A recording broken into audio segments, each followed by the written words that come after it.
Okay, I think we'll go ahead and start the second portion of our meeting this morning. And thank you to the members of the second panel who are joining us. And I have the pleasure of introducing two Iowans to testify before us today.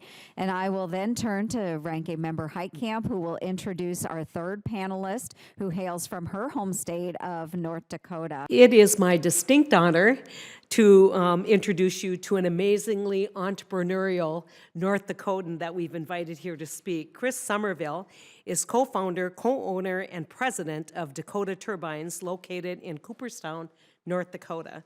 Cris has 25 years of experience working with and developing hydraulic, pneumatic, and mechanical systems. He is credited with 6 patents, 2 of which are for Dakota Turbines, and an additional 2 patent pendings also for Dakota Turbine.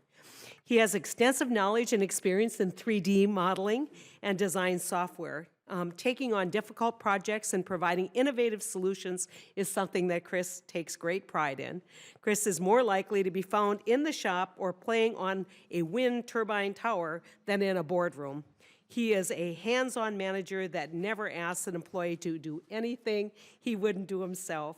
In addition to being co-owner of Dakota Turbines and its parent company, PL Pulver Locks, Cris started PL Manufacturing, a precision machining company.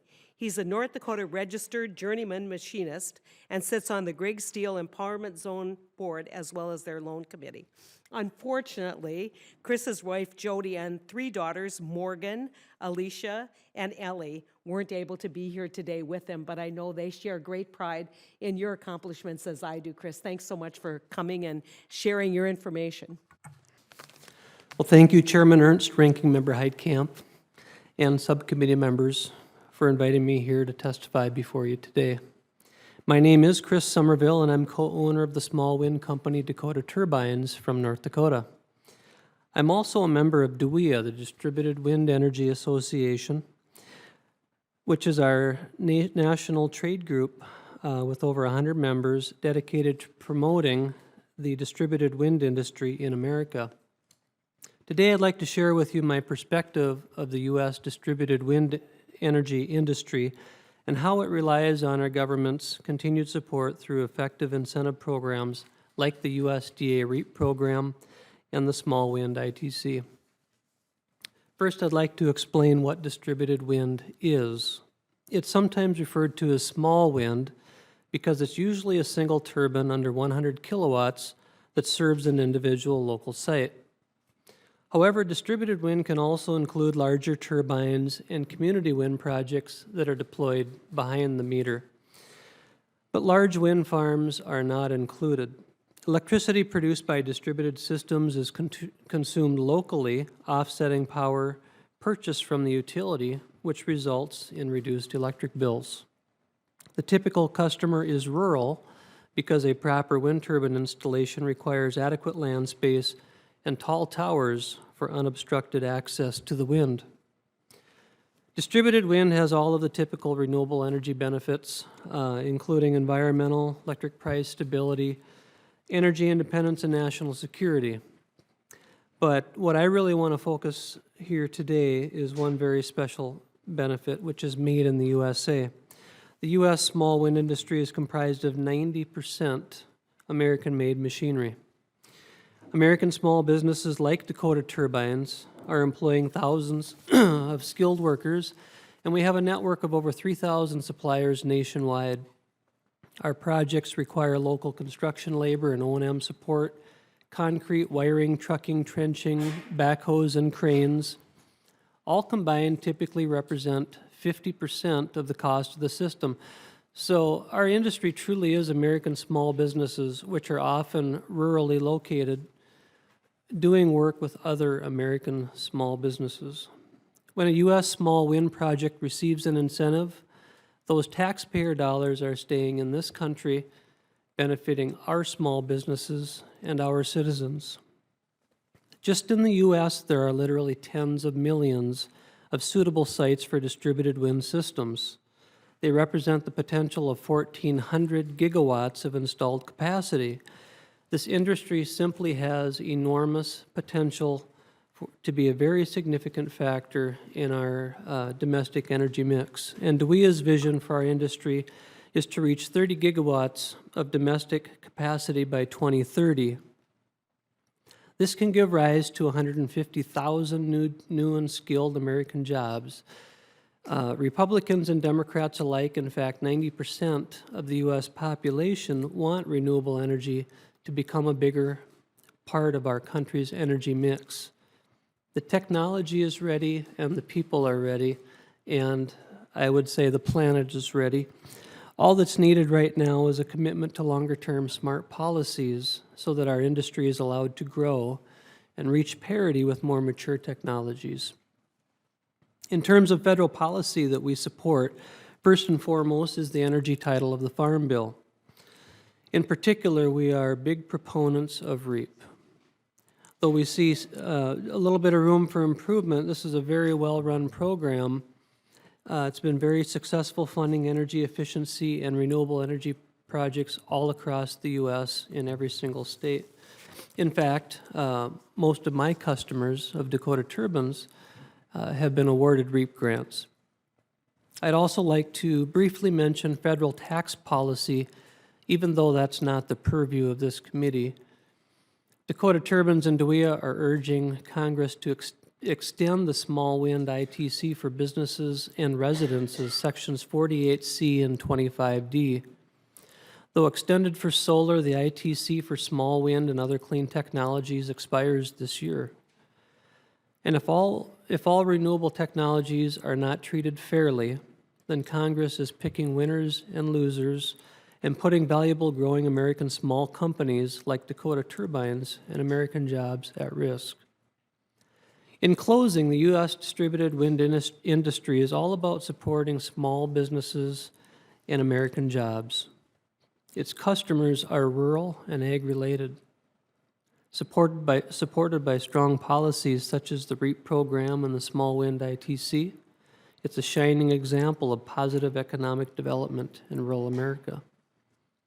And I can't think of a more responsible use of taxpayer dollars, and I strongly urge continued federal support.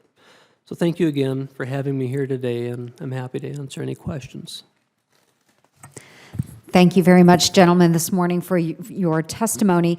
We'll go ahead and start with proposed questions. The ranking member will join us shortly after she votes. First, to all of our witnesses on the panel, I, again, want to thank you for making this trip to Washington, D.C. This is a very important topic for all of us, and we appreciate the time that you're taking away from home. We do appreciate all that you do back home as well, not only for our farmers, but also to support our rural economies. So thank you for that. And thank you, Mr. Somerville, for your work in North Dakota and for joining us. Both the rural development and energy titles of the Farm Bill are extremely important to my state, as they are to many others. And as we continue to exercise oversight of the USDA, we also need to begin discussions about what the next Farm Bill will look like. And I would like to hear your perspective on what programs under USDA rural development are the most effective, but I think more importantly as well, what improvements need to be made to ensure we are being responsible stewards of our taxpayers' money. So again, focusing on what programs are really effective, where do we see the most good, and then secondly, are there programs that need to be improved, combined or otherwise? Mr. Somerville. Thank you, Chairman. As far as the small wind industry, the REAP program is really absolutely vital.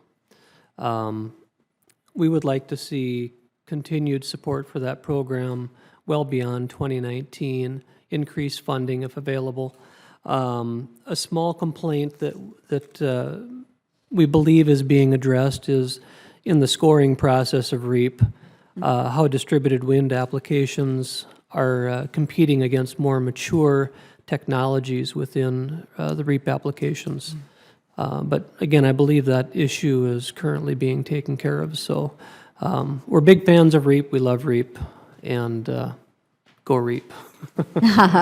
Very good. Good plug. Thank you. With regards to REAP, within REAP is the NEPA rules. We have a little bit of a struggle with how NEPA is being interpreted within REAP with regards to it being applied fairly to all distributed energies. For example, solar has a categorical exclusion, but distributed wind systems do not. So, but that issue, I believe, is also being taken care of. So, That's thank you. good. I appreciate it so much. Senator Hoven. Thank you, Madam Chairman. Thanks for holding this hearing. Appreciate it very much on rural development.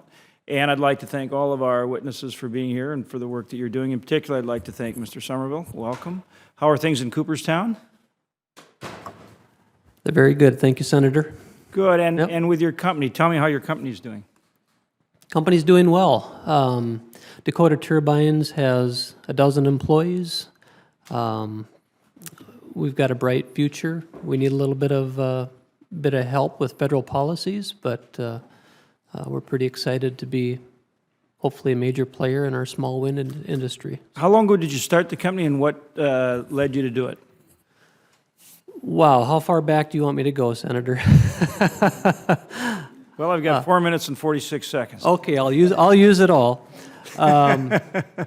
Well, you know my father, Dean Somerville. Very well. He started our Posi lock company over 40 years ago with his invention of the Posi lock gear and bearing puller.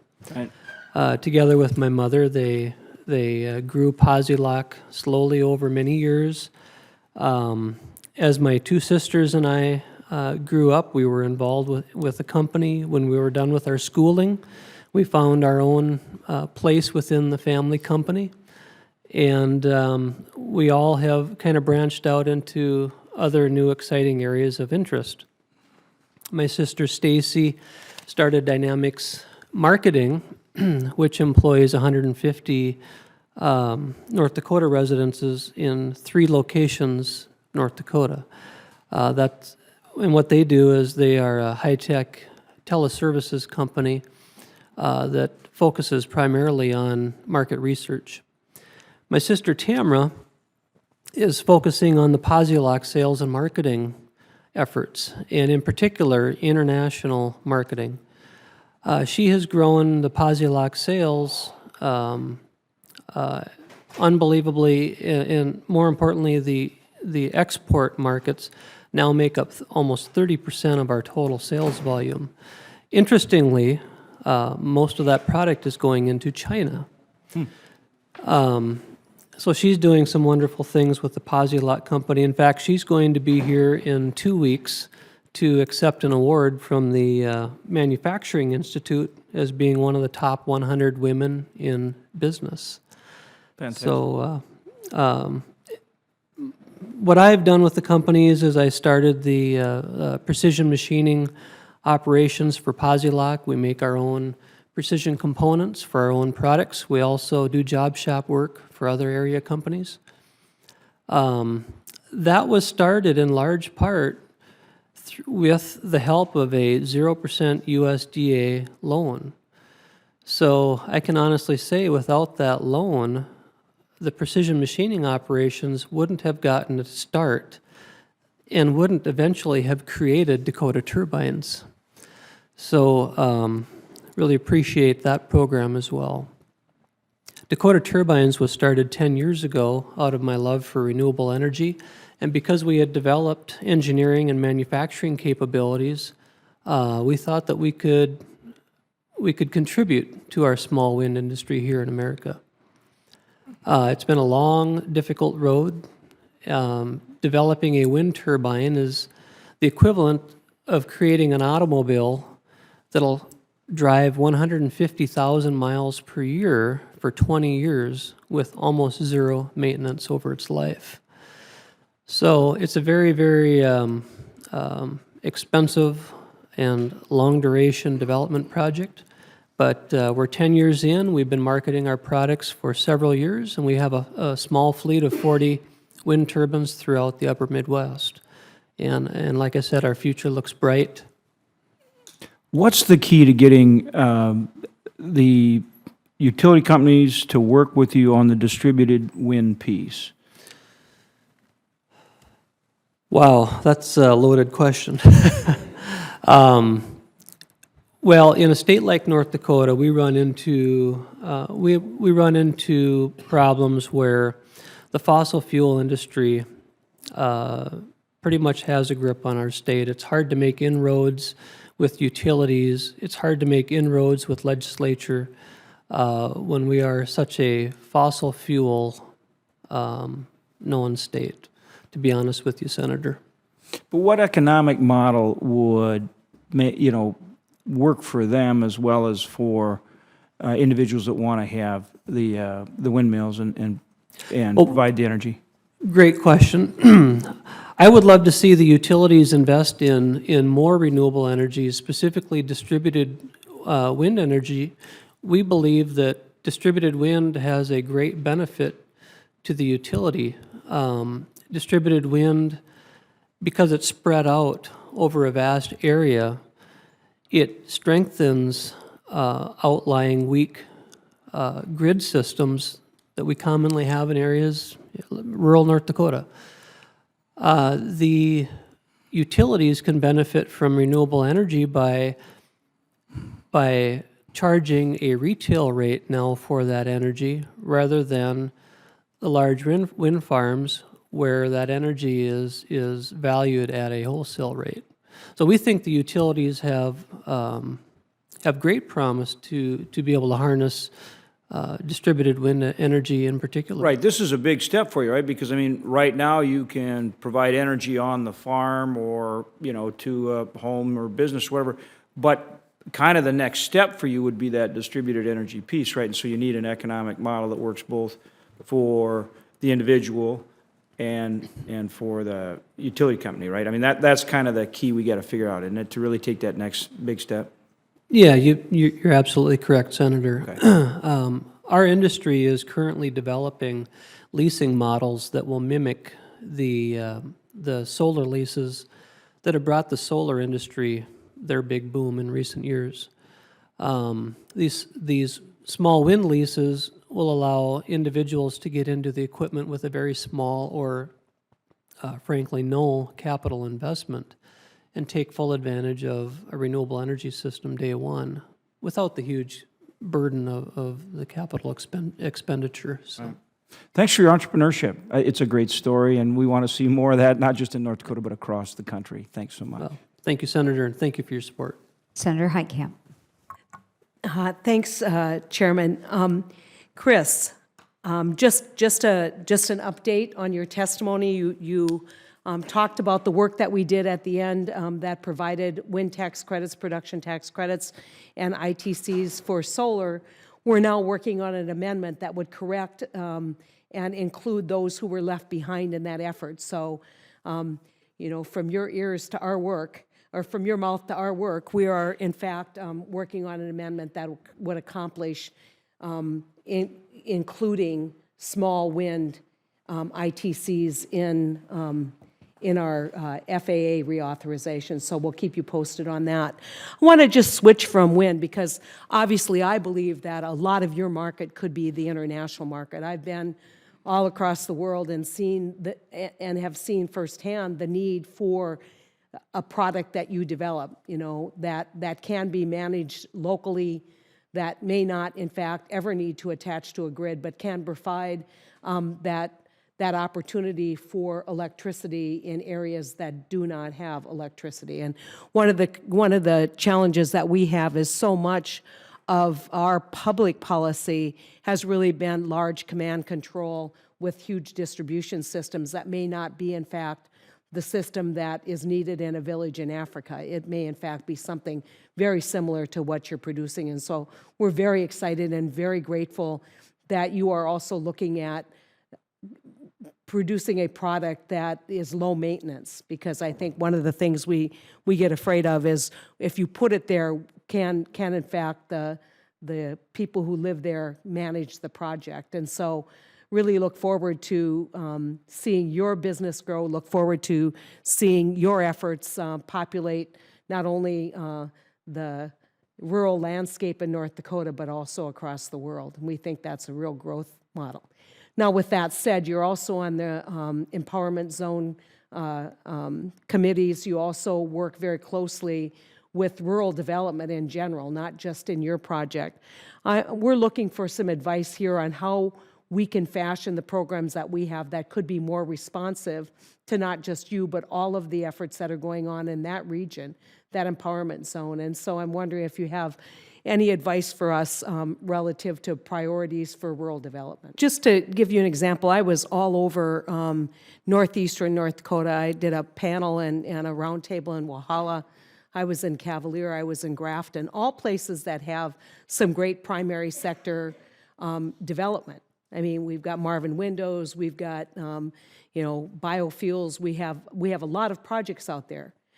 Their problem that they have right now is they can't find workforce. And so let's say, Cris, that you were able to land a couple big contracts and needed to triple your workforce. Do you think you could find folks immediately that could be ready to work and develop your business with you? No, that's a terrible problem. In our area of North Dakota, we've got one of the lowest unemployment rates in the country. It's very difficult to find workers, particularly that have a technical skill. Housing is a big issue in our area. Education is another issue. I think that we could do more to promote our trade schools. Not everybody has to become a doctor and lawyer. It's okay to be a precision machinist. Yeah, go get a 2-year degree and come work for us in Cooperstown, North Dakota. Yeah, We've got good jobs in these small towns. We had a long discussion about, in these meetings, about how you educate people who are even in grade school and then growing up in high school about what these opportunities are and what the skill sets are that people need. And I think we're failing miserably because we've created a presumption that without a 4-year degree you will be an economic failure, which is absolutely not true. And so we're going to work really hard on that piece of it. But I'm very concerned about kind of this idea of quality of life. By that I mean many of our young folks think you have to live in our case, in Fargo or Grand Forks or Bismarck or Minot in order to enjoy a quality of life. And we need to do a better job selling the Cooperstowns and the Walhallas. And, there's some great recreational opportunities. You're not that far from, a ball game if you want to go watch a ball game. But it all is part of that continuum of development of kind of infrastructure and rural places that I think can help your business grow right there in Cooperstown. We've got great successes all across North Dakota in small communities. I'm concerned that as we promote those small businesses and as we talk about what you do and your patent work and all the things that you're creating, we want you to thrive, but we want you to thrive in Cooperstown. Because we think that is a model that's going to grow rural communities. In order to make that happen, we need to make sure there's affordable housing, that there are amenities like you can run to the grocery store and get a gallon of milk. And that may sound like a small thing, but those of us who are in rural North Dakota worry about that. Whether, in fact, you have to drive 15 miles to get a gallon of milk is a huge impediment to developing our rural communities. And so want to congratulate Mr. Hill and Mr. Shaw as well. We'll continue to fight for the RFS. We'll continue to challenge the assumptions about the blend wall and know that one of the things we don't say enough on biofuels is we don't talk enough about how it's the building block for other advanced manufacturing. I used to say, let's move beyond food, fiber, and fuels, and I got schooled very quickly from the biofuels industry that a lot of the beginning process that you would use in advanced manufacturing and agriculture really starts at the work that you've done. And we are not unmindful in North Dakota. In fact, I think we're challenged more by waters of the United States, given that we are the fly zone for the prairie pothole region, given that there's very, very few sections of land in North Dakota without some kind of water on them, and that has created huge disruption. But we're serious in this committee, and I'm serious about rural development and making sure that we extend economic opportunity, not just to agriculture and agriculture-based industries, but that we look at how we can expand and utilize those rural communities and the rural infrastructure that we have. And so congratulations. We're all in this fight together, and thank you, Chairman, for calling this hearing. I thank you for that. I think we've got some exciting technology. I know we do have to wrap up our hearing, but I do want to thank all of our witnesses here today and the Undersecretary for appearing earlier.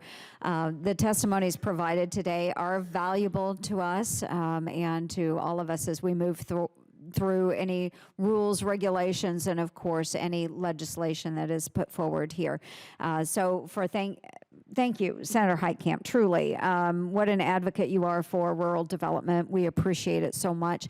A lot of real challenges have been identified today, and we hope that we're able to follow up on those as well as continuing to focus on those programs that are truly working for rural America and for the betterment of our United States in general. So again, I want to thank you very much for appearing in front of us today, and thank you for your time and your attention to these types of matters, and we hope to work with you continually in the future as well. So with that, we will go ahead and close the hearing. Thank you for attending today. Thank you. Thank you.